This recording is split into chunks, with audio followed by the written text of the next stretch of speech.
여호와는 너에게 복을 주시기를 원하며 너를 지키시기를 원하시며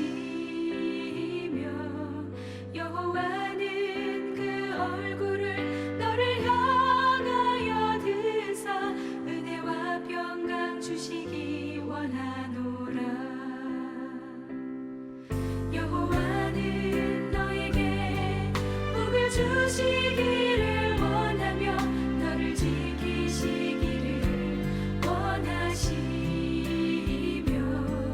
여호와는 그 얼굴을 너를 향하여 드사 은혜와 평강 주시기 원하노라.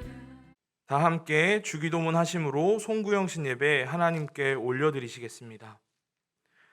하늘에 계신 우리 아버지, 아버지의 이름을 거룩하게 하시며 아버지의 나라가 오게 하시며 아버지의 뜻이 하늘에서와 같이 땅에서도 이루어지게 하소서.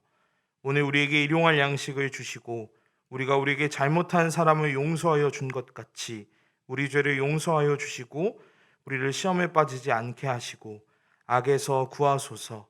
나라와 권능과 영광이 영원히 아버지의 것입니다. 아멘. 함께 찬송가 272장 찬양하시겠습니다.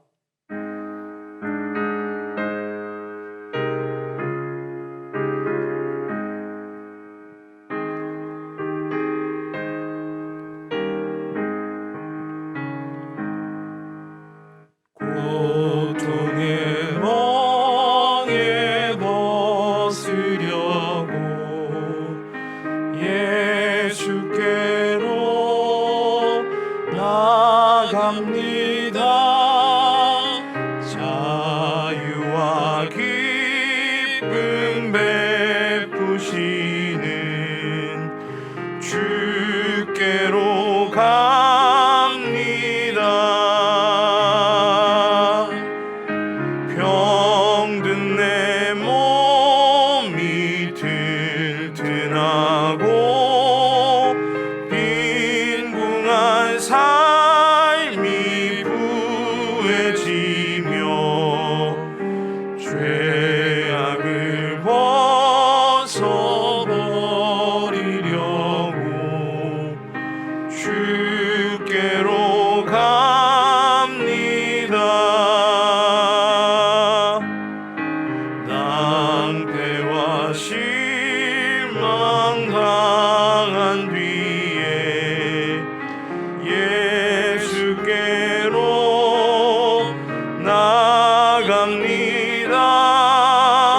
십자가 은혜 받으려고 주께로 갑니다.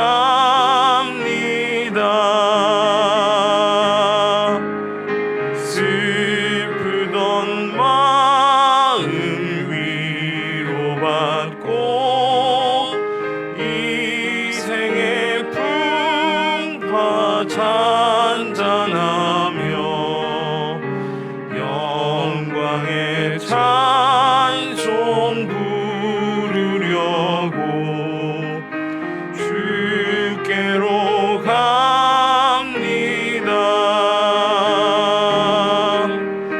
교만한 마음을 내버리고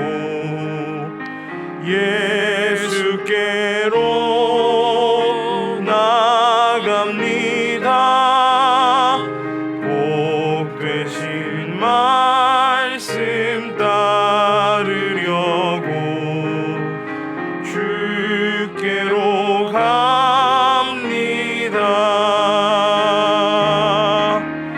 실망한 이 몸 힘을 얻고 예수의 크신 사랑받아 하늘의 기쁨 맛보려고 주께로 갑니다.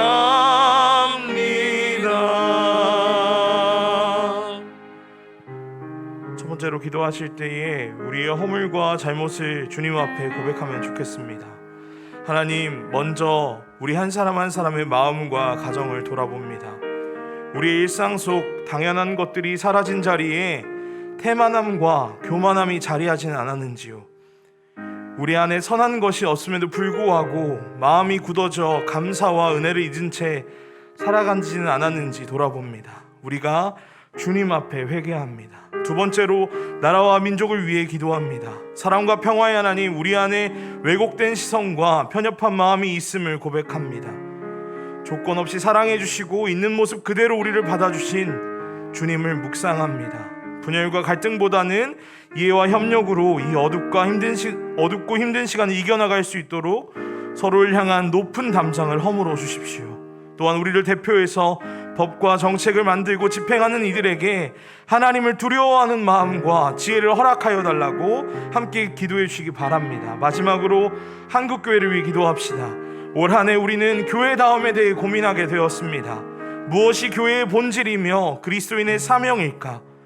고민이 깊어질수록 자신을 모두 내어주신 교회의 머리 되시는 예수 그리스도를 더 깊이 묵상하게 됩니다. 주님, 우리 큰기쁨 교회와 한국교회가 주님 앞에 돌이키기 원합니다. 머리 되신 예수님을 온전히 따르지 못했습니다. 더 이상 일부의 문제라고 생각하지 않고 한 몸, 우리의 지체의 문제라고 생각하며 철저히 회개하겠습니다. 모든 것을 버리고 내어주며 걸어가신 당신처럼 더욱 겸손히 이웃과 지역사회를 섬기며 사랑하는 당신의 징체가 되겠노라고 마음을 돌이키고 몸을 일으켜 말씀의 길, 예수 그리스도의 길, 사랑의 길로 걷게 우리를 인도하여 달라고 기도하시겠습니다. 이같이 세 가지 기도 제목을 가지고 기도하실 때에 성도님들이 계신 각자의 자리에서 상황이 닿는 만큼 주님께 간절히 기도하시겠습니다.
주님 앞에 우리가 나아갑니다. 우리의 허물과 잘못을 주님 앞에 고백하오니 모든 것을 깨끗하게 하시는 주님의 보혈로 우리의 지난 날을 용서하여 주십시오.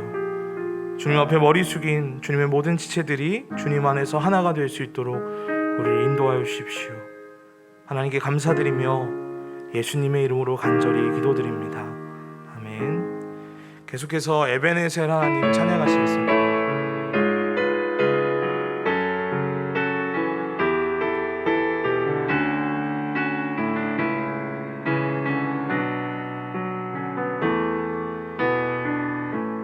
감사하리 감사하신 하나님 에베네셀 하나님 살아계신 하나님 에베네셀 하나님 여기까지 인도하셨네 감사하신 하나님 여기까지 인도하셨네 살아계신 하나님 감사하신 하나님 에베네셀 하나님 살아계신 하나님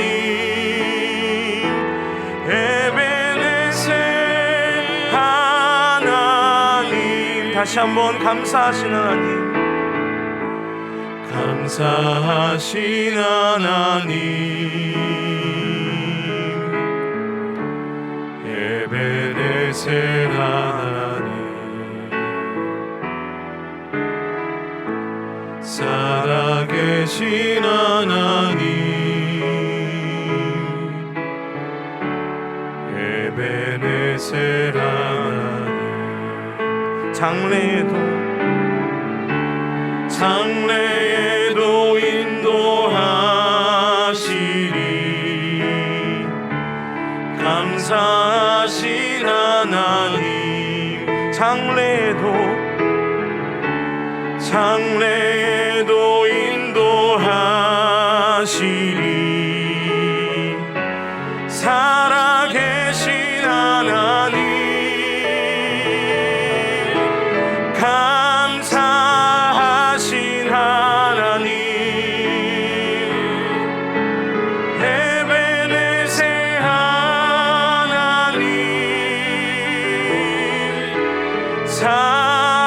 살아계신 하나님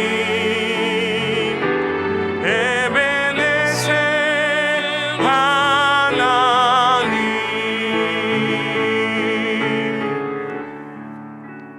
요한복음 17장 3절 영생은 곧 유일하신 참 하나님과 그가 보내신 자 예수 그리스도를 아는 것이라고 하셨습니다. 우리를 지으신 분 앞으로 우리를 부르셔서 하나님과 그 아들 예수님을 알게 하는 큰 기쁨을 누리게 하심에 이 시간 감사로 나아가면 좋겠습니다. 영원한 생명, 그 크신 사랑과 은혜를 잊지 않고 우리가 가진 모든 것을 다해 끝없는 감사와 사랑으로 살아갈 수 있도록 서로를 축복하며 함께 간구하시겠습니다. 두 번째로 하나님이 주신 은혜와 사랑을 더불어 누리고 나눌 수 있는 귀한 큰 기쁨 교회 함께하게 하심을 감사하며 기도합시다.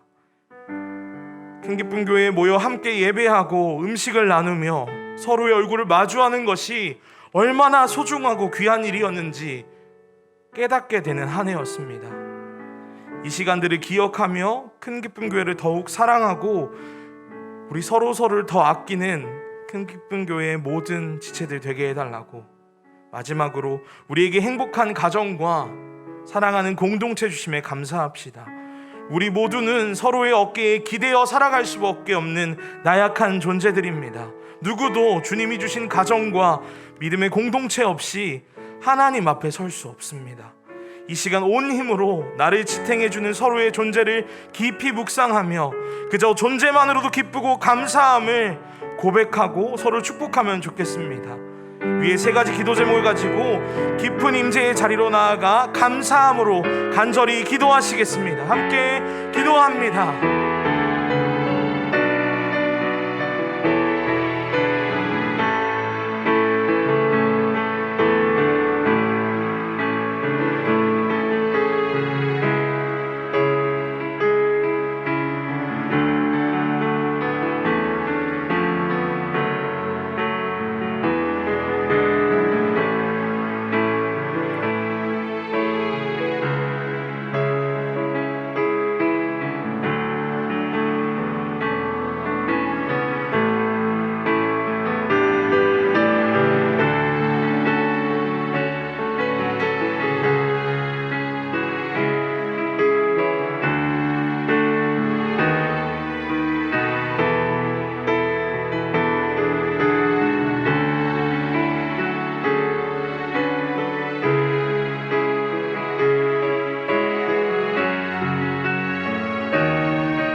사랑이 많으신 하나님 감사합니다.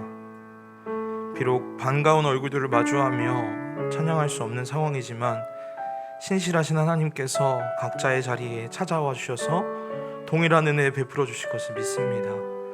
하나님, 우리에게 영원한 생명을 허락하시고 또 그 은혜와 사랑을 나눌 수 있는 큰 기쁨 교회 허락하심에 감사합니다. 하나님, 우리가 서로의 소중함을 깨달은 만큼 더욱 사랑하며 섬기며 나아가는 한 해 될 수 있도록 도와주십시오. 오직 주님이 허락하신 말씀의 길로만 걷는 우리 큰 기쁨 교회 모든 지체들 될 수 있도록 주님께서 인도하여 주십시오. 감사드리며 이 모든 말씀 우리 구주 예수님의 이름으로 간절히 기도드립니다. 아멘. 선한 능력으로 함께 찬양하시겠습니다.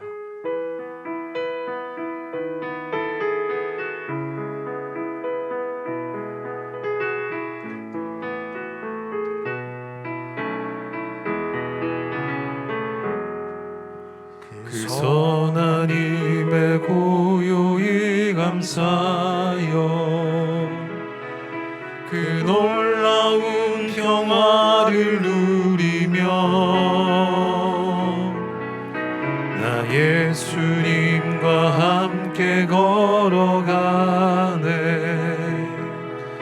나 성령님과 새 날을 여네. 주께서 밝히신 작은 불꽃이 어둠을 헤치고 타오르네. 그 빛에 우리 모두 하나 되어 온 세상을 비추게 하소서. 그 선한 능력을 감사시니 믿음으로 일어날 기대하네. 주 언제나 우리와 함께 계셔. 하루 또 하루가 느새 그 선한 능력 우리를 감싸시니 그 선한 능력 우리 감싸시니 믿음으로 일어날 일 기대하네. 주 언제나 우리와 함께 계셔. 하루 또 하루가 늘 새로워. 이 시간 다가올 한 해를 위해 기도하면 좋겠습니다. 먼저는 큰 기쁨 교회의 부흥을 위해 기도합시다. 하나님, 2020년 긴 숨고르기를 마치고 2021년에는 하나님과 더욱 동행하며 말씀의 길로 걸어가는 큰 기쁨 교회 되게 해주십시오. 무엇보다 우리 성도님들의 삶을 어루만져 주시고 상한 마음들이 있다면 회복되고 어려움과 고난이 은혜와 감사로 우리의 고백으로 변화될 수 있도록 한 사람 한 사람의 삶이 세워지고 살아나는 큰 기쁨 교회 부흥의 날을 기대합니다. 하나님, 우리의 기도를 들어주십시오. 두 번째는 각자의 자리에서 맡겨진 사명을 잘 감당할 수 있도록 기도하시겠습니다. 가정에서, 일터에서, 학교와 사회에서, 그리고 교회에서 주님이 우리에게 맡겨주신 사명들 그리고 삶의 자리들이 있습니다. 하나님께서는 그 모든 곳에서 우리와 함께 하십니다. 마주하는 사람들 속에서 하나님의 뜻하심을 발견할 수 있게 해달라고,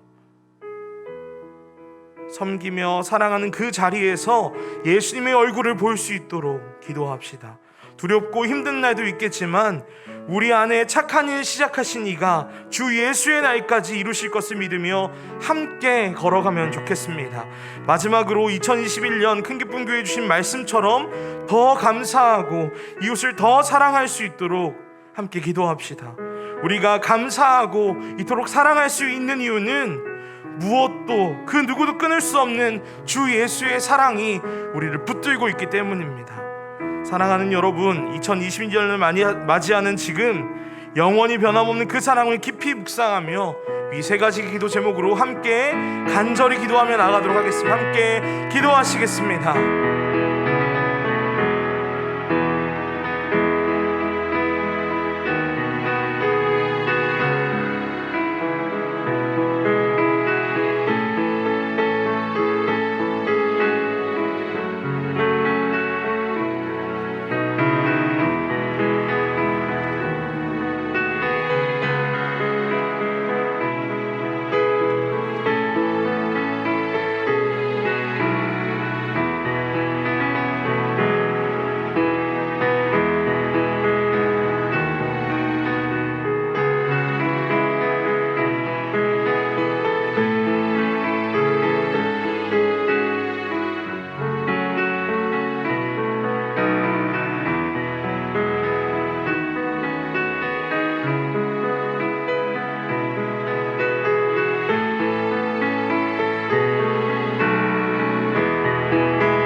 이제 새해가 한 3분 정도 남았습니다. 우리 3분 동안 계속 묵상하시면서 여러분 기도하시기를 원하는데 2021년도에도 우리가 생명이 있는 한 여전히 달려갈 길은 남아 있는 것입니다. 달려가야 되는데 뒤에 것에 계속 우리가 매여 있으면 뒤를 돌아보면서 어떻게 앞으로 달려갈 수 있겠어요? 그래서 여러분 2020년 돌아보시면서 버리고 갈 것들은 다 버리고 가자는 거예요. 이제 그게 지난 주일 설교처럼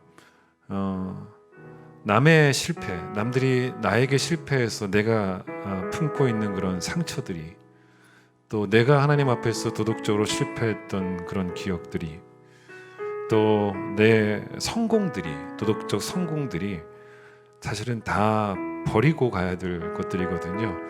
하나님 다 이것을 잊고 2021년에 다시 주와 함께 새 출발할 수 있도록 우리를 붙잡아 달라고, 달려갈 길을 마칠 때까지 우리의 시선이 예수 그리스도라고 하는 그 표대를 놓치지 않는 시선이 될 수 있도록 도와달라고 시간 또 함께 조용히 묵상으로 기도하시다가 한 새해 10초 남겨놓고 우리 함께 카운트다운하고 새해를 기쁨으로 맞이하겠습니다. 각자 기도하시기 바랍니다.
자, 이제 저와 함께 카운트다운 하겠습니다. 10, 9, 8, 7, 6, 5, 4, 3, 2, 1. 우리 박수로 새해를 맞이하겠습니다. 할렐루야. 우리 함께 찬양합니다.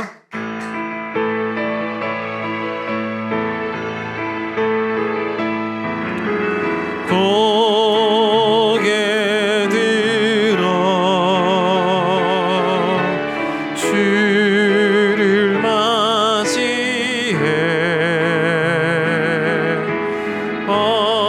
엎드리어 경배하며 찬양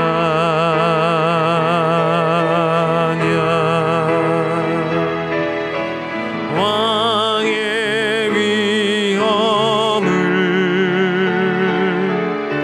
신령과 진정한 찬양으로 영광 돌려 만왕의 왕께. 이 시간에 함께 신앙 고백하겠습니다. 나는 전능하신 아버지 하나님, 천지의 창조주를 믿습니다. 나는 그의 유일하신 아들 우리 주 예수 그리스도를 믿습니다. 그는 성령으로 잉태되어 동정녀 마리아에게서 나시고 본디오 빌라도에게 고난을 받아 십자가에 못 박혀 죽으시고 장사된 지 사흘 만에 죽은 자 가운데서 다시 살아나셨으며 하늘에 오르시어 전능하신 아버지 하나님 우편에 앉아 계시다가 거기로부터 살아있는 자와 죽은 자를 심판하러 오십니다.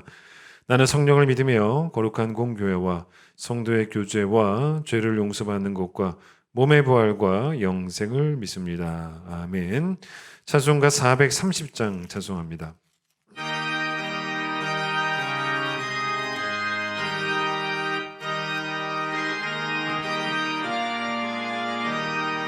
주와 같이 길 가는 것 즐거운 일 아닌가.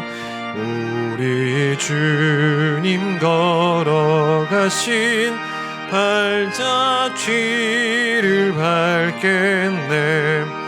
한 걸음 한 걸음 주 예수와 함께 날마다 날마다 우리 걸어가리.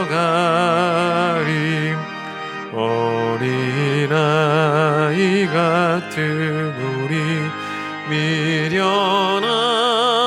약한 삶 주의 손에 이끌리어 생명길로 가겠네. 한 걸음 한 걸음 주 예수와 함께 날마다 날마다 우리 걸어가리. 꽃이 피는 들판이나 험한 골짜기라도 주가 인도하는 대로 주와 같이 가겠네. 한 걸음 한 걸음 주 예수와 함께 날마다 날마다 우리 걸어가리. 옛 선지자의 녹같이 우리들도 천국에 들려 올라갈 때까지 주와 같이 걷겠네. 한 걸음 한 걸음 주 예수와 함께 날마다 날마다 우리 걸어가리. 요한 3서 1장의 말씀을 보겠습니다. 요한 3서 1장 1절로 2절, 신약성경 395페이지 요한 3서 1장 1절로 2절 말씀을 제가 읽도록 하겠습니다. 장로인 나는 사랑하는 가이오 곧 내가 참으로 사랑하는 자에게 편지하노라. 사랑하는 자여, 내 영혼이 잘됨 같이 내가 범사에 잘되고 강건하기를 내가 간구하노라. 아멘. 오늘은 유영호 장로님 기도해 주시겠습니다. 다 같이 기도드리겠습니다. 처음과 나중 되시고 우주 만물을 창조하신 하나님 아버지, 우리 영혼을 지금까지 보존하여 주시고 오는 2021년 첫 시간을 하늘에 계신 하나님 앞에 찾아 나올 수 있는 은혜 주심을 감사드립니다. 지나간 한 해를 되돌아볼 때 저희들은 육신의 정력과 이생의 자랑과 물질의 향락에 빠져 허울된 일로 너무나 큰 불충을 저질렀습니다. 그러나 주님께서는 갖가지 올무에서 벗어나게 하시고 은혜와 사랑으로 저리를 감싸 주셨습니다.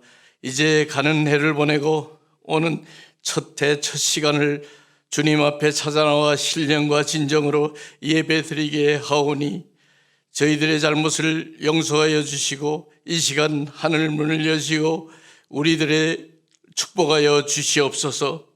너는 내 것이라 네가 물 가운데로 지날 때에 내가 너와 함께할 것이며 강을 건널 때에 물이 너를 침몰치 못할 것이며 불 가운데로 행할지라도 타지도 아니하고 불꽃이 너를 사르지도 못하리라고 말씀하셨습니다.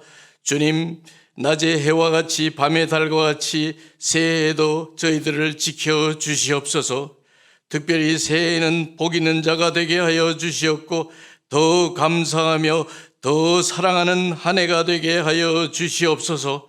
또한 여호와의 율법을 즐거워하며 묵상하는 해가 되셔서 형통케 하시며 여호와의 임자하심이 그 가정과 그 사업장과 그 일터와 주님을 사모하는 모든 자들에게 임하게 하시옵소서.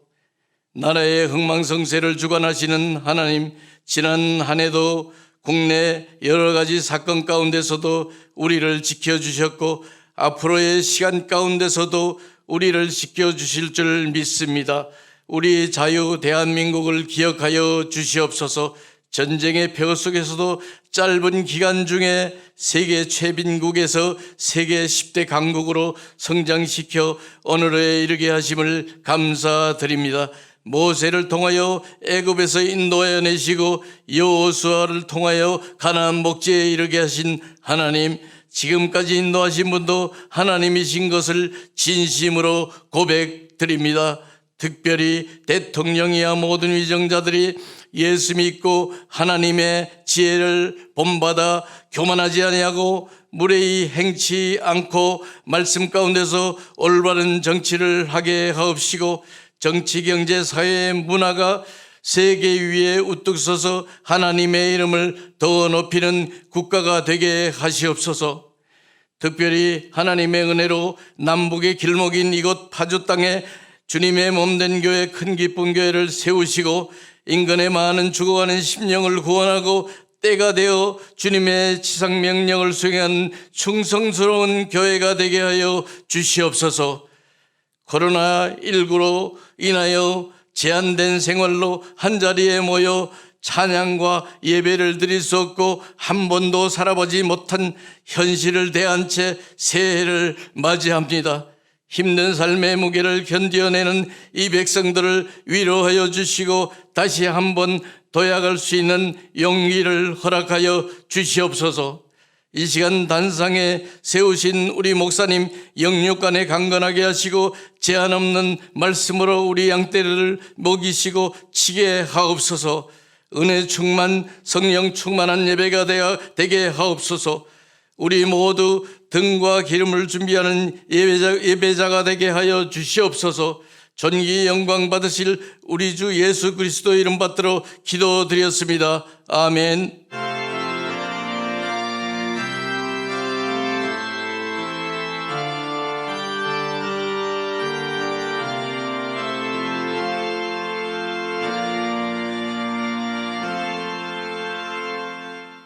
(50장) 찬양하시며 봉헌하겠습니다.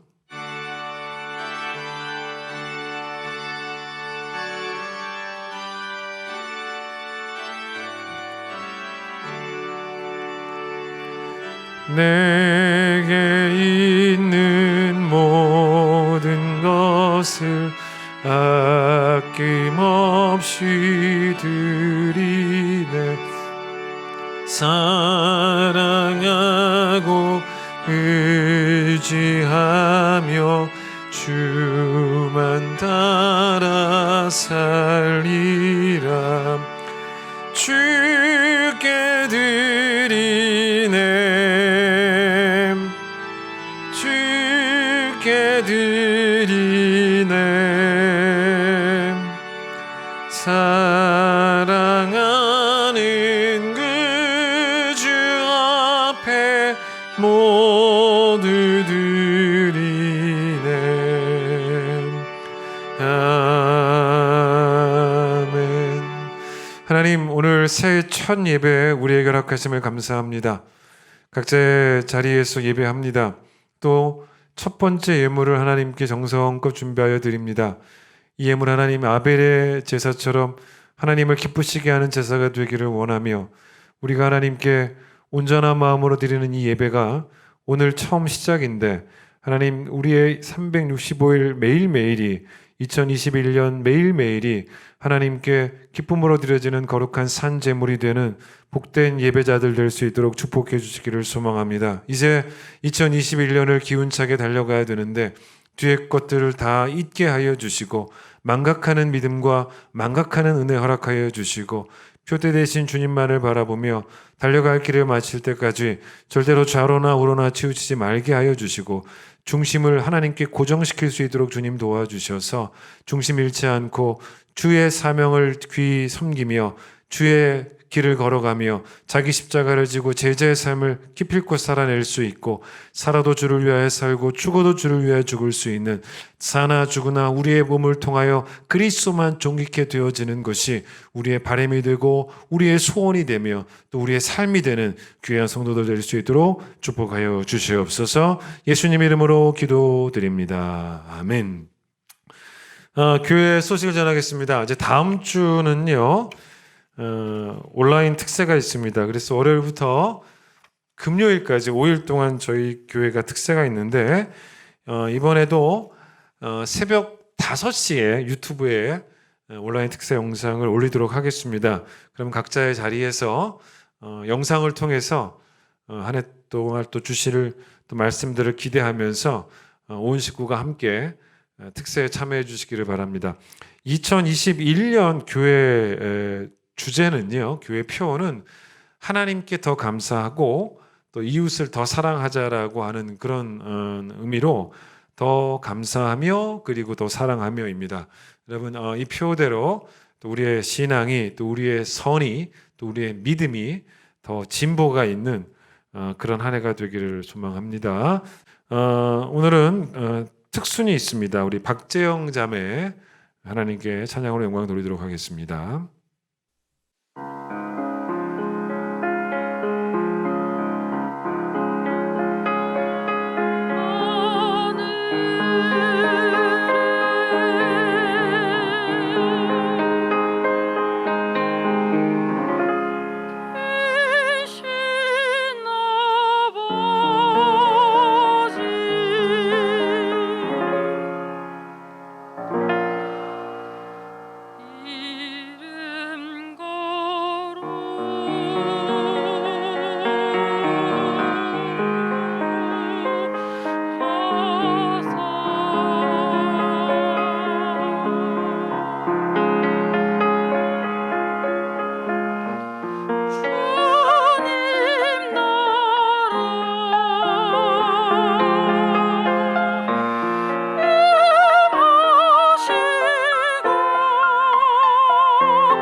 어, 2021년 새해 첫 예배 하나님께서 주시는 말씀입니다.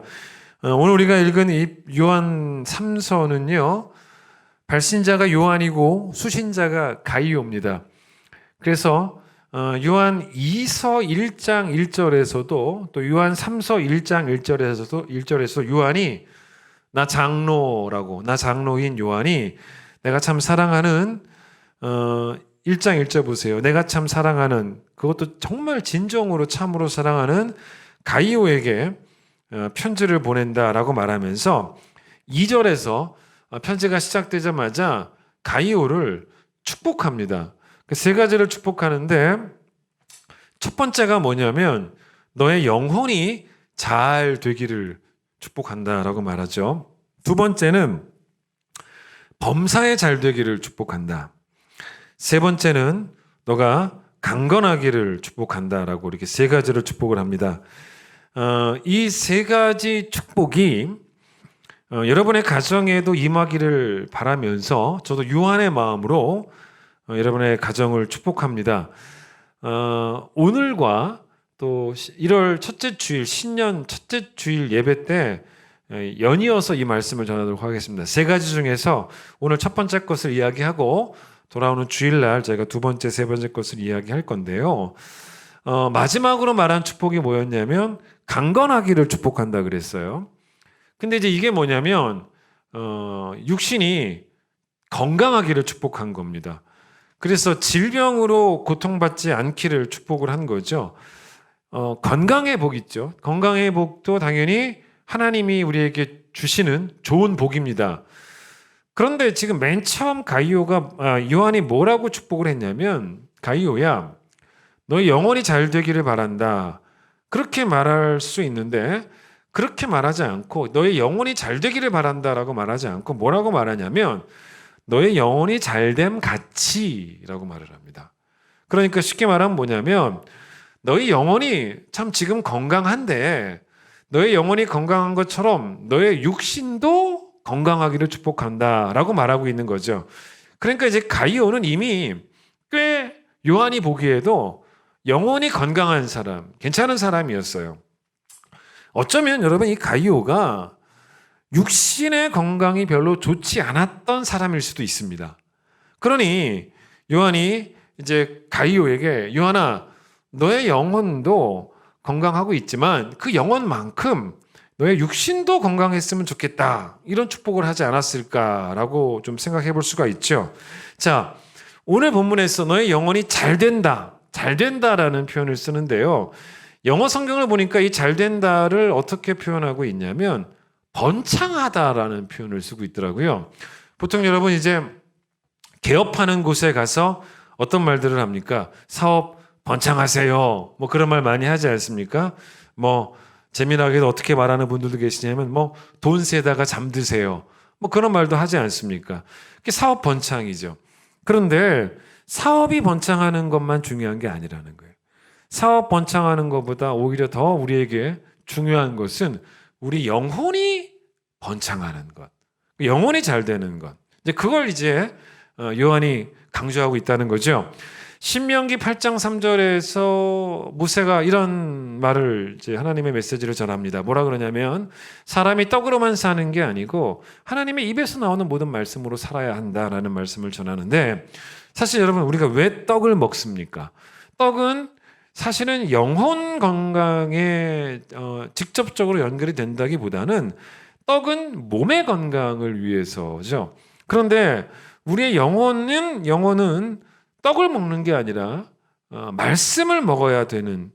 왜 영혼이 말씀을 먹어야 되냐면 영혼이 번창해야 되니까. 영혼이 건강하기 위해서 말씀을 먹어야 되는. 그래서 여러분 이 말씀도 신명기 8장의 말씀도 우리의 영혼 건강을 강조한 말씀이라고 보시면 됩니다. 근데 이 말씀이 떡은 필요 없다라는 말씀은 아니잖아요. 떡도 필요하지만 떡만큼 필요한 떡도 필요하지만 떡만 필요한 것은 또 아니다라고 말씀하신 거죠. 만약에 여러분이 영혼 건강을 그렇게 중요하게 여기지 않는다면 사실은 교회에 다닐 이유도 없는 겁니다. 교회 가서 예배하는 그 시간에 사실 뭐 더 돈이라도 벌든지 아니면 뭐 몸의 건강을 위해서 그 시간에 뭐 운동이라도 하든지 이러면 낫겠죠. 그런데 여러분이 왜 교회를 왜 나오냐는 거예요. 근데 교회를 나오는 이유가 뭐냐면 다른 게 아니죠. 사실은 영혼의 건강을 중요시 여기기 때문에 영혼이 건강해야 되는 걸 여러분이 알기 때문에 여러분의 인생에 목사라는 존재가 필요 없다면 여러분 굳이 뭐하러 교회 나오겠어요? 목회자의 우선적인 역할이 뭐냐면 성도들의 영혼 건강을 증진시키고 영혼 건강을 돕는 사람이죠. 바울이 목회자로서 갈라디아 교회에 편지를 보내면서 갈라디아서 4장 19절에 자기가 해산의 수고를 감당을 하고 있다라고 말합니다. 여러분들을 위해서라면 나는 해산의 수고를 감당할 수 있습니다 라고 말합니다. 해산의 수고가 쉬운 수고가 아니잖아요. 보통 수고입니까? 정말 이 악물고 감당해야 되는 수고인데, 그런데 바울이 그 수고를 왜 하냐? 무엇을 위해서 하느냐? 무엇을 위해서 감당하겠노라고 말을 합니까? 너희 속에 그리스도의 형상을 이루기까지라고 말을 합니다. 그러니까 너희 속에라는 말이 뭐예요? 그게 바로 영혼이죠. 여러분들의 영혼에 그리스도의 형상이 이루어진다면 그게 다른 말로 뭐예요? 영혼이 번창하는 거예요. 영혼이 잘 되는 거예요. 그래서 영혼이 번창할 수만 있다면 나는 목회자로서 여러분을 위해서 해산의 수고 넉넉히 감당할 자신이 있다고, 용기가 있다고, 그렇게 하겠노라고 그렇게 말을 한 것입니다. 고린도후서 12장 15절에서는 바울이 어떤 이야기를 했냐면 들어보세요. 내가 너희 영혼을 위하여, 성도들의 영혼을 위하여 내 자신까지도 내어주리니 라는 말을 합니다. 이 말이 뭐냐면 자기 자신을 아끼지 않겠다는 말이죠.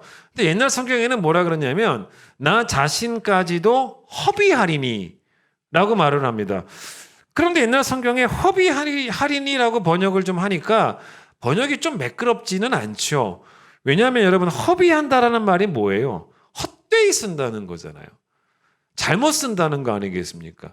그러니까 바울이 성도들의 영혼의 건강을 위해서 자기 자신을 막 해산의 수고를 다하면서 자기 자신을 막 아끼지 않는 게 헛된 소비는 아니잖아요. 그래서 약간 그 번역 자체가 좀 매끄럽지 않아서 지금은 그렇게 표현해 놓지 않고 내 자신까지도 내어주리니, 그러니까 나의 존재를 아끼지 않고 다 소비하겠다라고 말을 한 것입니다. 그건 허비가 아니지 않습니까? 그래서 지금 우리가 보는 성경에서는 바꾼 거예요. 내 자신까지도 내어주리니, 성도들의 영혼을 위해서. 여러분, 만약에 여러분이 영혼 건강을 중요하게 생각하지 않으면 여러분에게는 사실 큰 기쁨 교회도 별로 중요하지 않을 거예요. 우선순위에서 늘 밀릴 거예요. 교회에서 만나는 목회자도 그렇게 중요한 사람이 아닐 겁니다. 그러나 여러분이 만약에 영혼 건강을 중요하게 여긴다면 교회와의 만남, 그리고 또 목회자와의 만남이 여러분에게 의미 있고 중요할 수밖에 없는 거죠. 고3 아이들이 이번에 그 수능 시험 보기 전에 기도를 받으러 제 방에 왔단 말이에요. 그때 제가 어떤 고3 아이에게 뭐라고 말을 했냐면, 너는 말이다, 믿음의 가정, 너희 어머니 아버지가 참 예수를 잘 믿는데 믿음의 가정에서 태어나서 지금까지 이렇게 신앙적으로 잘 자라온 것, 아버지가 어머니가 예수 잘 믿는다는 것이 너에게는 큰 복인 줄 알아야 된다. 근데 만약에 네가 그게 복이라는 것을 알려면 중요한 게 하나 있다. 그게 바로 뭐냐면 너도 신앙이 인생에서 가장 중요하다는 것을 알아야 돼. 네가 신앙이 인생에서 가장 중요하다는 것을 인정을 한다면, 그게 복이라는 것을 네가 만약에 알게 된다면, 그러면 너희 엄마가, 네 아빠가 너에겐 복인 거야. 근데 네가 신앙을 중요하게 여기지 않는다면 말이다, 부모가 복이라는 생각이 들겠냐? 제가 그런 말을 했어요. 마찬가지예요, 여러분. 여러분이 필요함을 느끼는 게 중요합니다. 영적인 건강이 꼭 필요하다는 걸 여러분이 느끼셔야지만, 그래야지만 교회의 필요함, 목회자의 필요함도 느끼게 되는 거죠. 자, 시편 57편은 참 깊은 영성의 성도였던 다윗이 쓴 시인데, 그 표제어가 뭐라고 나오냐면 다윗이 사울을 피해서 굴에 있을 때 쓴 시였다라고 그렇게 표제어가 나옵니다. 근데 자신의 몸이 지금 어디에 피해 있냐면 굴에 피해 있어요. 그런데 성경을 보시면은 그런 표현을 잘 안 써요. 표제어에 굴에 피해 있다라고 나와 있지만 1절부터 내용을 보시면 뭐라고 나오냐면 한번 들어보세요. 제가 시편 57편 1절을 읽어드릴게요. 다윗이 이런 고백합니다. 하나님이여, 내게 은혜를 베푸소서, 내게 은혜를 베푸소서. 내 영혼이 주께로 피하되 주의 날개 그늘 아래에서 이 재앙들이 지나가기까지 피하리이다. 이렇게 말합니다. 이 고백은 여러분, 다윗의 영혼이 얼마나 번창했는지, 그의 영혼이 얼마나 건강한지를 그대로 보여주는 그런 말씀이에요. 자, 자기의 몸이 지금 굴 속에 피해 있어요. 굴에 들어가 있습니다. 사울의 군대한테 사실은 발견될 수도 있지 않겠습니까? 그런 두려움도 있을 법합니다. 근데 거기 숨어서 이 사람이 지금 두려워하는 게 아니라 뭐라고 말하냐면 나의 영혼이 죽게로 피해 있다라고 말을 합니다. 몸은 굴에 피해 있지만 그게 눈으로 보이는 현상이에요. 그러나 자기 영혼은 주의 날개 그늘 아래에 거하고 있다라고 당당하게 선포합니다. 그러니 여러분 영혼이 불안하지 않고 평안했던 거예요. 이게 바로 뭐냐면 영혼의 번창이에요. 굴 속에서도 영혼은 번창하고 있었던 것입니다. 영혼은 건강했던 거예요. 자, 베드로 후서 앞으로 좀만 넘어가 보실까요? 베드로 후서 2장을 잠깐 보겠습니다. 앞에 좀만 넘어가 보시면 베드로 후서 2장을 보세요. 2장 14절에 이런 표현이 나옵니다. 이게 어떤 표현이냐면 거짓 교사들에 대한 묘사예요. 자, 14절 제가 읽어보겠습니다.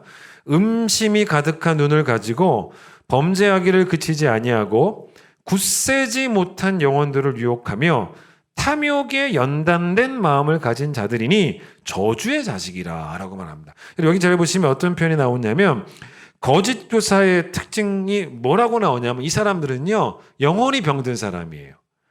그걸 여기서 어떻게 표현했냐면 탐욕에 연단된 마음. 이 표현을 보세요. 이게 뭔 말일까요? 탐욕에 연단된 마음이라고 말하고 있습니다. 자, 제가 얼마 전에 연단이라는 말씀을 가르쳐 드린 적이 있습니다. 로마서 5장 3절과 4절에 기억나세요? 환난은 인내를, 인내는 연단을, 연단은 소망을 이라는 말씀. 그때 연단을 배우셨죠? 그때 연단은 좋은 의미였어요. 쇳덩어리를 불에 집어넣는데 그래서 그걸 빼가지고 막 두드리는 게 연단이에요. 그게 대장장이들이 그런 일 하지 않습니까? 그게 연단입니다. 그런데 그렇게 막 그 쇳덩어리를 두드리는 이유가 뭐라 그랬습니까? 쇳덩어리를 부러뜨리려는 것이 아니라 오히려 그 결과 쇳덩어리는 더 단단해지고 많은 그런 좋은 결과를 얻게 된다 그랬습니다. 운동선수들이 훈련을 하는 이유가 뭡니까? 훈련하다가 몸이 망가지는 게 아니잖아요, 사실. 그게 아니고 더 체력적으로 단단해지기 위해서 훈련을 하는데 그런 게 다 연단이에요. 그런데 여러분, 탐욕에 연단된 마음이라는 말이 뭐겠어요? 훈련할 게 따로 있지 탐욕을 훈련했다는 것입니다. 아니, 좋은 성품들을 하나님의 거룩한 성품들을 훈련해야지 악한 성품들을 훈련하면 되겠습니까? 그런데 이 거짓 교사들은요, 탐욕을 계속 훈련을 하다 보니 그 탐욕적인 마음이 이제는 아주 자연스러운 성품이 되어버린, 탐욕의 전문가가 되어버린 그런 영혼이 병든 자, 그것을 탐욕에 연단된 마음이라고 표현을 한 거예요. 자, 그런데 이런 영혼이 병든 자들이 주로 공격하는 대상이 누군지 아세요? 거기 보세요. 누굴 공격하냐면 당연히 영혼이 병든 자들은 영혼에 힘이 없는 자들을 공격을 합니다. 영혼에 힘이 없는 자들을 유혹을 하죠. 그걸 뭐라고 말합니까? 거기 다시 한번 14절 중간 보세요. 굳세지 못한 영혼들. 굳세지 못한 영혼들을 유혹한다라고. 쉬운 상대를 공격한다는 거예요. 그게 바로 굳세지 못한 영혼들이라는 것입니다.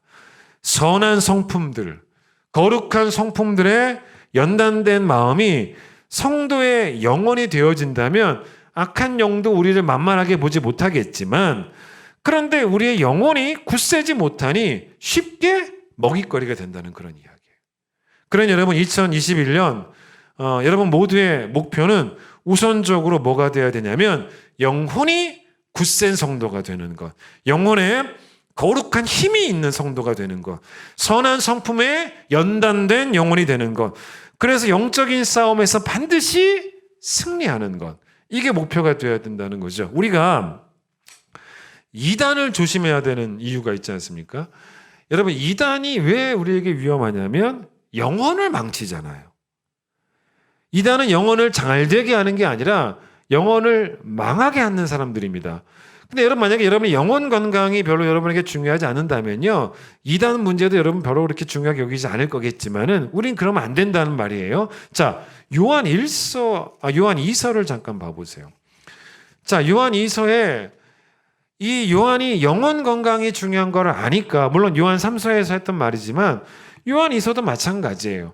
요한 2서에서도 영혼 건강을 위해서 꼭 피해야 될 게 있다면 이단이라 그래요. 그래서 여러분 10절 보세요. 누구든지 이 교훈을 가지지 않고 너희에게 나아가거든 그를 집에 들이지도 말고 인사도 하지 말아라. 이런 말씀이 나오지 않습니까? 여러분 이게 무슨 말이겠습니까? 이게 어떤 수준이냐면 이단과는 완전히 단절을 하라는 거예요. 위험한 사람들이니까. 근데 인사도 하지 말라 그래요. 이 말이 뭔지 좀 아실 필요가 있습니다. 이 인사도 하지 말라는 말의 의미가 뭐냐면 이 당시 여러분 이 복음을 들고 전도를 하고 있었던 그 순회 전도자들이 있었어요. 근데 이제 이런 사람들이 전도를 하다가 이제 잠깐 뭐 교회에 아니면 성도들의 가정에 올 수가 있잖아요. 그러면 성도들은 어떤 아름다운 관행이 있었냐면 이런 순회 전도자들을 집으로 모시고 들어오는 거예요. 환대합니다. 환영합니다. 그리고 식사를 대접을 해요. 한 끼 잘 식사 대접해서 그렇게 또 힘을 복돋아 줍니다.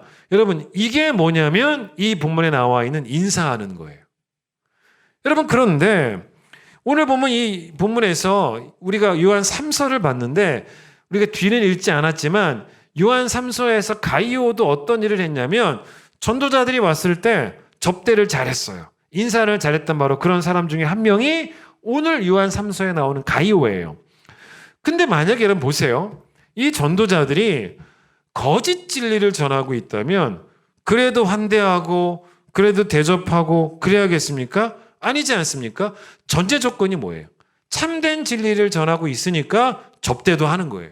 자, 작년에는 우리가 코로나 때문에 대신방도 못했는데 저도 계속 여러분 가정에 대신방을 해왔어요. 그런데 여러분 제가 여러분 신방을 가면 여러분들이 저를 참 많이 환대해 주셨어요. 근데 그 이유가 뭡니까? 그 이유 중에 하나가 뭐냐면 제가 가서 복음을 전하고 왔기 때문이겠죠. 주의 말씀을 전하고 왔기 때문에. 근데 제가 만약에 가서 여러분에게 막 이상한 진리를 전해서 여러분의 영혼의 건강에 막 피해를 주고 있다면 여러분은 저를 환대할 필요가 없어요. 문전박대하시는 게 맞아요. 그런 의미의 인사예요. 그러니까 인사도 하지 말라는 말이 그런 말입니다. 그러니까 그들이 전하는 진리에는 0.1%의 호감도 갖지 말라는 거예요. 자, 여러분이 사도행전을 이렇게 읽어보시면 사도행전에 상당히 많이 나오는 단어 중에 하나가 뭔지 아세요? 그게 바로 뭐냐면 충만이라는 단어가 많이 나옵니다. 그런데 여러분 충만이 뭔지 아십니까? 영혼이 아주 잘된 그런 상태가 충만이죠. 영혼이 아주 번창한 상태가 충만입니다. 그러니 여러분 사도행전이 어떤 내용이 나오냐면 기독교와 기독교인들이 계속 박해를 받는 스토리가 들어있어요. 그런데 여러분 사도행전을 쭉 읽어보시면 놀라운 이야기가 뭐냐면 그 박해가 계속 힘을 잃어요. 자, 박해가 힘을 잃는다는 말은 박해가 줄어든다는 말이 아니에요. 그 말이 아니고 박해가 효과가 없더라는 거예요. 박해는 계속 하거든요. 근데 그 박해가 아무런 효과를 못 얻어요. 박해가 의도했던 바를 얻어내지 못합니다. 아니 박해는 뭘 원했겠어요? 박해를 좀 받으면 변절도 좀 하고 도망도 치고 이래야 박해가 성공하는데 이 사도행전에 나오는 인물들은요 박해에 순교로 맞대응해버려요. 그러니 박해가 힘을 잃는 것입니다. 근데 그 이유를 계속 사도행전이 강조했던 게 뭔지 아세요? 그 사람들이 충만했기 때문이라는 거예요. 충만했기 때문이라는 걸 계속 강조합니다. 자, 읽어드릴게요. 다 읽지 못하고 사도행전 4장 8절 이에 베드로가 성령이 충만하여 담대하게 말합니다. 사도행전 6장 5절 온 무리가 이 말을 기뻐하여 믿음과 성령이 충만한 사람 스데반과 또 빌립과 쭉 7집사를 세웠는데 그 7집사가 믿음과 성령이 충만한 사람. 사도행전 7장 55절 스데반이 성령 충만하여 하늘을 우러러 주목하여. 사도행전 11장 24절 바나바는 착한 사람이요 성령과 믿음이 충만한 사람이라. 사도행전 13장 9절 바울이라고 하는 사울이 성령이 충만하여. 사도행전 13장 52절 제자들은 기쁨과 성령이 충만하니라. 충만이라는 단어가 계속 나옵니다. 여러분, 이 충만이 뭡니까? 영혼이 선한 성품으로, 거룩한 성품으로 연단된 상태라는 거예요. 여러분, 어느 날 이렇게 집에 그 수도세가 이전 달에 비해서 갑자기 너무 많이 나왔다, 이런 경우 있지 않습니까? 뭐 지난달이나 이번 달이나 뭐 그냥 평균적으로 사용한 것 같은데 이상하게 고지서를 받았더니 물세가 많이 오른 거예요. 여러분, 그러면 뭘 의심해 볼 수 있습니까? 뭘 의심할 수 있냐면 누수를 의심해야죠. 그런데 여러분, 이 누수가 있을 때 누수를 찾는 게 쉽습니까? 가정주부가 어디서 누수가 되는지 알 수 있을까요? 거의 못 찾아요. 그래서 보통 이렇게 누수가 생기면 뭘 합니까? 전문가를 부를 수밖에 없어요. 그 사람들은 어떤 기계를 갖고 오겠죠. 그러니까 비용을 지불해서라도 전문가를 불러서 그분들이 그 누수를 발견하고 고칩니다. 왜 그런지 아세요? 여기에는 뭐가 있는 거냐면 그 물이라는 게 있죠. 물이 기가 막혀요. 물이 어떤 성질이 있냐면 빈틈을 놓치지 않습니다.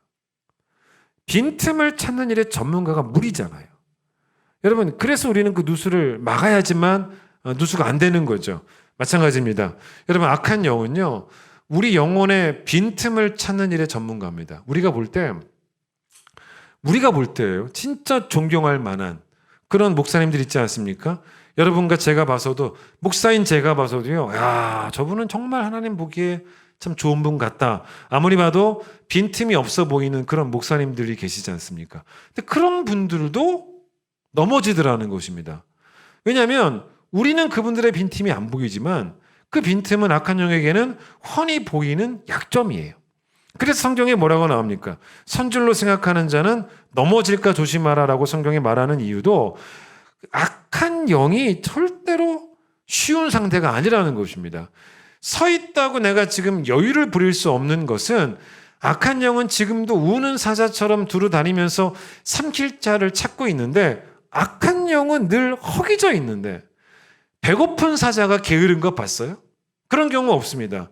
그러니 여러분, 정말 2021년 한 해 동안 정말 중요한 것이 허기진 사자 같은 악한 영에게 여러분이 쉬운 먹잇감이 되지 않는 것, 영원히 거룩한 성품으로 연단된 자가 되는 것, 영원히 하나님의 충만한 것으로 충만한 자가 되는 것, 영원히 빈틈이 없는 자가 되는 것, 영원히 힘이 있는 자가 되는 것, 이게 정말로 2021년을 출발하는 우리에게 중요한 포인트가 된다는 거예요.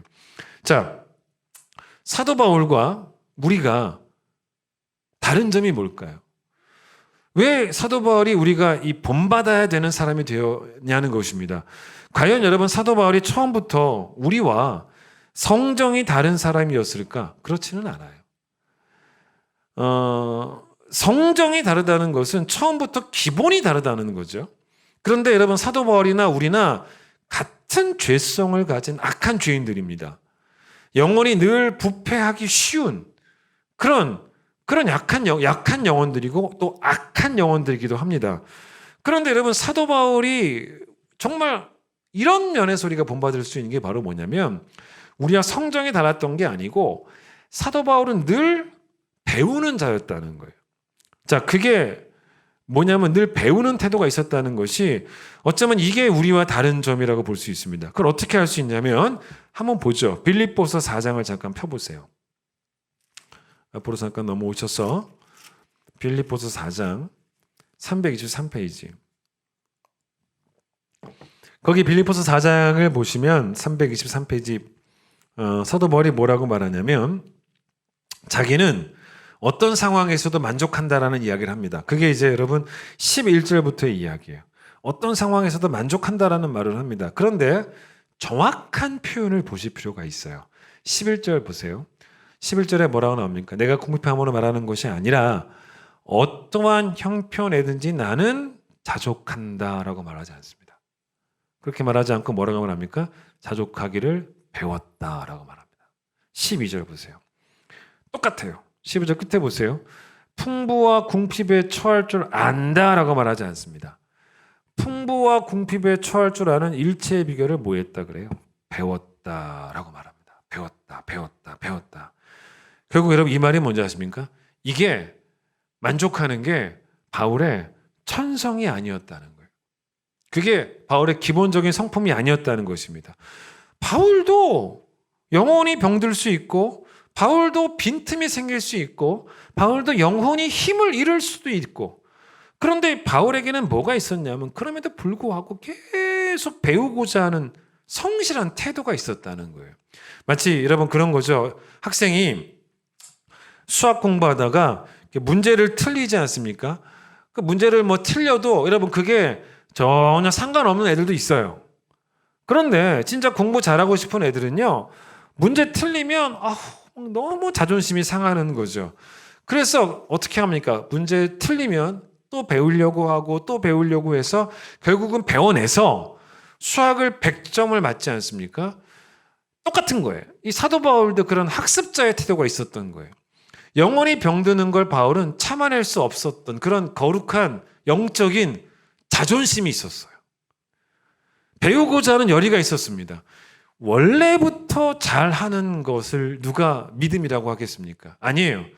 원래부터 잘하는 게 믿음이 아니고 배워서 잘하게 되는 게 믿음이에요. 그러니까 배우고자 하는 열정이 있냐 없냐의 문제였다는 것입니다. 바울이 감옥을 천국으로 만든 이유는 뭐냐면 감옥의 환경이 좋아서가 아닙니다. 영혼이 건강하니까, 영혼이 살아있으니 그냥 다 이겨내는 거예요. 우리가 바울에게 배울 점이 바로 그런 점입니다. 바울은 못해도 상관없어 이렇게 말하는 자존심이 아니었어요. 될 때까지 배우는 거예요. 될 때까지 배우는 사람이었습니다. 안타깝지만 우리가 바랬던 건 아니지만 우리는요, 여러분, 2021년도 코로나와 함께 출발을 합니다. 그게 2021년이 또 되고 말았어요. 그러나 그 환경 때문에 여러분의 영적인 학습 의지가 꺾이면 안 돼요. 못해도 상관없다라는 것은 학습자의 태도가 아닙니다. 꼭 잘하고 싶어야 돼요. 그 마음이 있어야 돼요. 꼭 잘하고 싶은 게 학습자의 태도입니다. 빌립보서 4장 18절 보세요. 뭐라고 말합니까? 나는 감옥에 있지만 내게는 모든 것이 있고라고 말합니다. 그러니까 이게 무슨 말이냐면 가난한 집에 살면서도 어떤 사람들이 그런 말 하지 않습니까? 우리는 가난하지만 뭐 그래도 온 식구가 부족한 게 없어. 우리는 부족한 게 없어. 라고 고백하는 가정이 있다면 그건 그 가정의 천성이 아니에요. 믿음이에요, 믿음. 그 믿음입니다. 영원히 병들지 않으려고 가난 중에도 애쓰고 노력한 결과예요. 배운 결과예요. 바울이 감옥에서 내게는 모든 것이 있습니다라고 말하기까지 바울도 자기 영적인 빈틈을 공격했던 악한 영에게 수차례 넘어진 겁니다. 수차례 패배했을 거예요. 그런데 바울은 그럴 때마다 내가 못하면 어때? 이게 아니었다는 거예요. 잘하고 싶었어요. 그러니 또 배우는 거예요. 그래서 바울이 어느 정도까지 배웠냐면요. 18절 다시 보세요. 내게는 모든 것이 있고 이렇게 말해도 잘 배운 건데 어디까지 말했냐면 내게는 모든 것이 있고 또 뭐라 그래요? 풍부한지라까지 말을 합니다. 자족하는 마음을 이야기하죠. 근데 여러분 자족하는 마음이 그냥 있는 그대로 만족하는 마음이지 굳이 그것을 풍성하게까지 보는 믿음은 아니잖아요. 그런데 여러분 영혼이 건강하면요 계속 배우면요 하나님의 은혜를 계속 여러분이 경험하면서 그걸 계속 배우면 내 영혼이 계속 그 빈틈을 메꾸려고 계속 학습하게 되면요 어떤 결과가 생기냐면 하나님의 은혜가 다 풍성해 보이는 거예요. 그게 이 사도 바울의 고백이었다는 것입니다. 제가 이어령 교수의 글 하나 읽어드리고 오늘 첫 설교를 마치려고 합니다. 들어보세요. 이어령 교수가 빵만으로는 살 수 없다라는 책에서 했던 이야기인데 한번 의미 있게 들어볼 필요가 있습니다. 한번 들어보시고 마치겠습니다.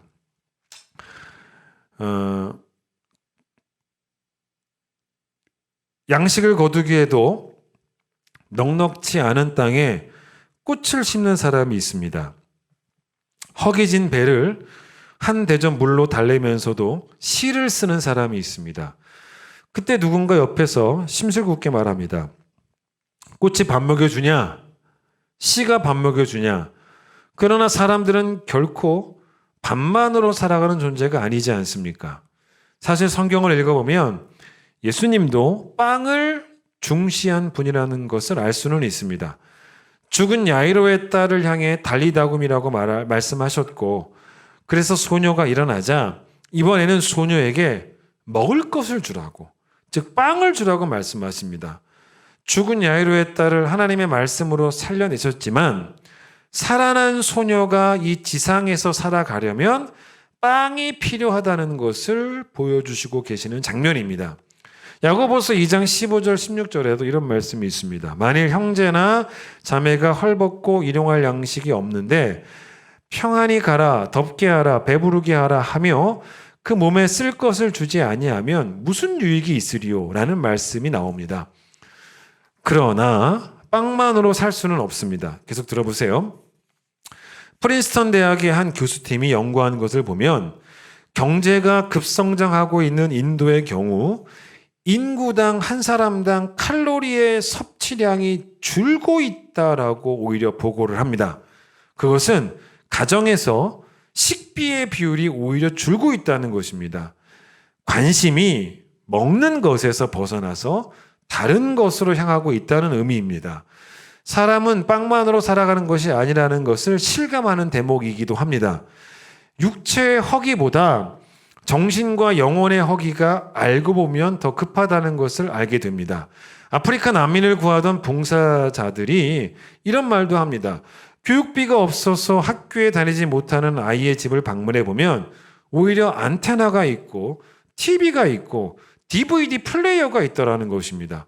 먹을 것도 없다면서 어떻게 TV, 또 TV 안테나, DVD 플레이어가 있는가라고 물으면 아이들은 이렇게 말합니다. 먹는 것보다 저게 더 중요하니까요. 라고 말을 합니다.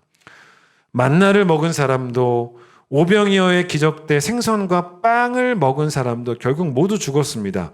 진짜 기적은 영원히 사는 빵을 먹는 것이지요. 그래서 예수님은 자신을 생명의 빵이라 칭하시고 나를 먹어라. 이 생명의 떡을 먹으라고 말씀하십니다. 그런데도 5,000명을 먹인 오병이어의 이야기는 알아도 그때 그 광야에서 예수께서 5,000명 앞에서 무슨 말씀을 하셨는지는 전해지지 않고 있습니다. 말씀보다 빵이라는 것입니다. 진정한 기적은 오병이어가 아니라 그 말씀인데 말입니다. 참 의미 있는 글이죠.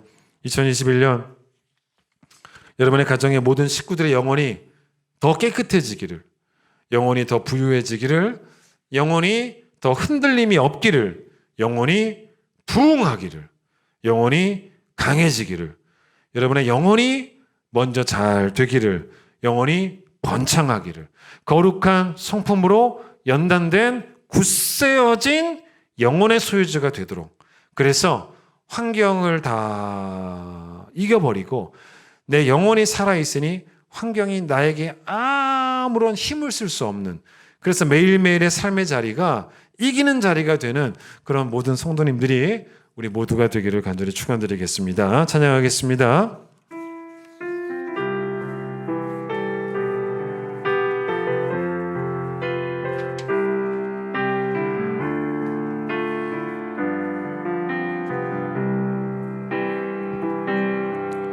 여호와는 너에게 복을 주시기를 원하며 너를 지키시기를 원하시며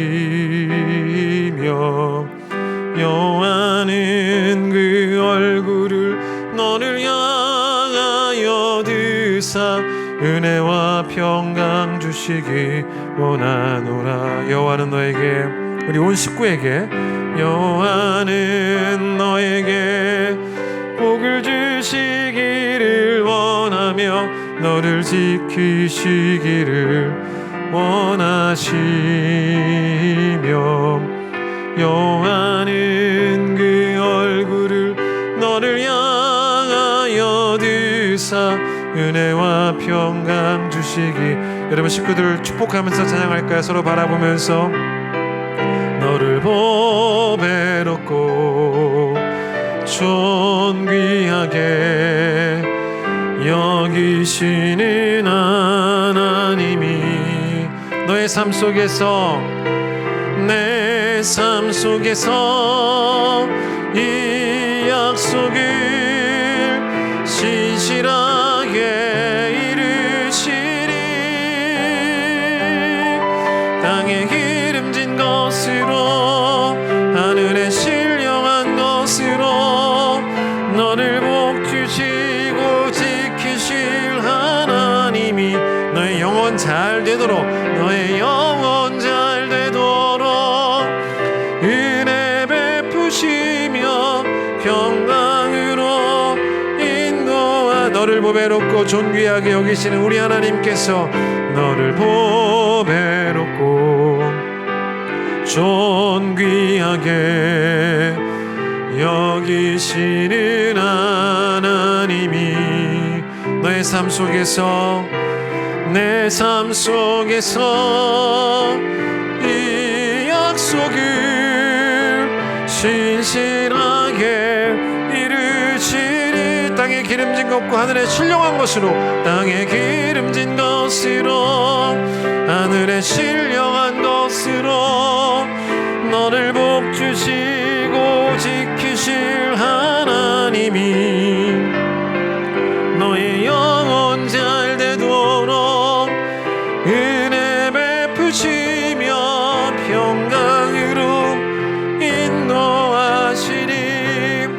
하나님, 2021년 한 해 하나님께서 땅에 기름진 것으로 우리를 축복하셔서 사업도 잘 되고 또 허락하신 일들 가운데 번영이 있고 또 우리 육신도 늘 건강하고 그렇게 되기를 소망합니다. 그런데 더 중요한 것은 하늘에 정말로 신령한 것으로 우리 영혼을 채워주시옵소서. 우리 영혼이 가난해지지 않도록, 우리 영혼이 메말라지지 않도록, 우리 영혼이 차가워지지 않도록, 우리 영혼이 힘을 잃지 않도록 하나님께서 우리를 붙잡아 주시기를 소망합니다. 하나님의 거룩한 성품으로 우리의 심령이, 우리 영혼이 연담될 수 있도록, 영혼에 힘이 생길 수 있도록, 영혼에 빈틈이 없도록, 영혼이 흔들리지 않도록, 영혼이 잘 되도록. 그래서 영혼이 살아나면 어떤 무엇도 나를 죽일 수 없다라는 것을, 어떤 무엇도 내 영혼을 죽일 수 없다라는 것을 우리가 기억하며, 사도 바울이 정말로 그 영혼이 살아나기 위하여 늘 패배의 쓴맛을 겪으면서도 다시금 배워서 그 영혼이 되살아나기를 소망하며 이기기를 소망했던 그 영적인 거룩한 자존심이 있었던 것처럼, 하나님, 우리 온 식구들의 영혼이 주 안에서 잘 될 수 있도록, 형통할 수 있도록, 번창할 수 있도록, 되살아날 수 있도록 하나님 2021년 우리 온 식구들과 우리 교회와 함께하여 주시기를 간절히 소망합니다. 이제는 우리 예수님의 놀라우신 은혜와 하나님 아버지의 그 크신 사랑과 성령의 역사하심과 교통하심이 한 상에 둘러앉아 먹고 마실 때마다 우리 온 식구들의 영혼이 부유하기 때문에, 영혼이 살아있기 때문에, 영혼의 생명력이 있기 때문에 그곳이 우리에게 낙원일 수밖에 없는, 한 해도 우리 영혼이 번창하고 영혼이 잘 되기를 소망하는 그 소망을 품고 한 해를 출발하는 우리 성도 모두에게 함께하여 주시길 간절히 축원하옵나이다. 아멘.